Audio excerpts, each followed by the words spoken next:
सध्या जी देशामध्ये परिस्थिती चालू आहे ही परिस्थिती सध्या कोणासाठी चांगली नाही. ना तरुणांसाठी चांगली आहे, ना विद्यार्थ्यांसाठी चांगली आहे, ना राजकारती लोकांसाठी चांगली आहे, ना सर्वसामान्य लोकांसाठी चांगली आहे. वेगवेगळे लोक वेगवेगळ्या माध्यमातून आज व्यक्त होत आहेत. पण मला एक गोष्ट अशी वाटते की आत्ता शासनाने पालकत्वाच्या भूमिकेत येऊन, पालकाच्या भूमिकेमध्ये येऊन हा विषय लवकरात लवकर संपवायला पाहिजे. कारण जे मुलं बसलेत ना ते तुमच्यापासून हाकेच्या अंतरावर बसलेले जंतर मंतरवरती, त्या मुलांना एकदा ऐकून घ्या, समजून घ्या, तो विषय मिटवा.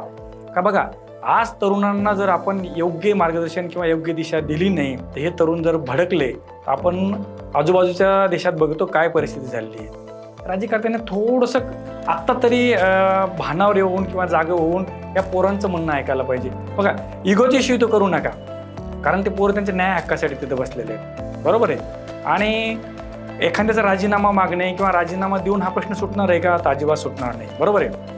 पण राजीनामा जर घेतला तर बाकी खात्यावर वचक बसेल असं आमच्या सर्वसामान्य लोकांना वाटतं. दुसरी गोष्ट, तुम्हाला ना आम्हाला सिस्टम व्यवस्था बदलणं गरजेची आहे. निश्चित त्या मंत्र्याचा राजीनामा घेऊन काही होणार नाही, तर त्याच्या खाली ज्या काही गोष्टी पारंपरेने चालत आल्या ना वर्षानुवर्षे, ते आपल्याला सगळ्याला थांबवावं लागेल. त्याला विद्यार्थी पण तेवढे जबाबदार आहेत, पालक पण तेवढे जबाबदार आहे आणि शासनकर्ते पण तेवढे जबाबदार आहे, आम्ही पण तेवढे जबाबदार आहोत. ही गोष्ट लवकरात लवकर सॉल्व्ह झाली तर भारताचं भविष्य चांगलं आहे. आपण ऐकत होतो अगोदरच्या काळामध्ये सुशिक्षित बेकार तरुण कुठला तरी झेंडा घेऊन किंवा संप करत होता किंवा मागण्या मागत होता. पण आत्ता तर अशी परिस्थिती झाली की कॉलेजचे मुलं ह्या मागण्या मागतायत.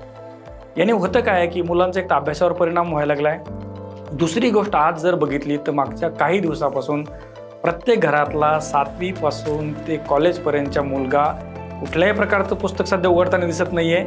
न्यूज लावतो, मोबाईलवर बघतोय दिल्लीत काय झालं, किती लाठीचार्ज झाला, काय झालं, आणि त्यांच्या डोक्यावर तो परिणाम होतोय, त्यांच्या डोक्यावर त्याचा निगेटिव्ह इफेक्ट होतोय. आणि हे खरंच कोणासाठी चांगलं नाही आहे. कळकळीची विनंती आहे, अजूनही वेळ हातातून गेलेला नाही आहे. तुम्ही पालक आहात, तुम्ही पालकत्वाच्या भूमिकेत या आणि हा विषय लवकरात लवकर संपवा. काय फार मोठा विषय नाही हा, बरोबर आहे. पण इगो करू नका, कुठल्या विषयाचा इगो करू नका. माझ्या तरुणांना आज दिशा द्यायची गरज आहे. हात जोडून विनंती आहे शासनाला, खास करून पंतप्रधान साहेबाला विनंती आहे की तुम्ही लक्ष घाला आणि हा विषय लवकरात लवकर संपवा. हीच आमची तुम्हाला मागणी. धन्यवाद. थँक्यू.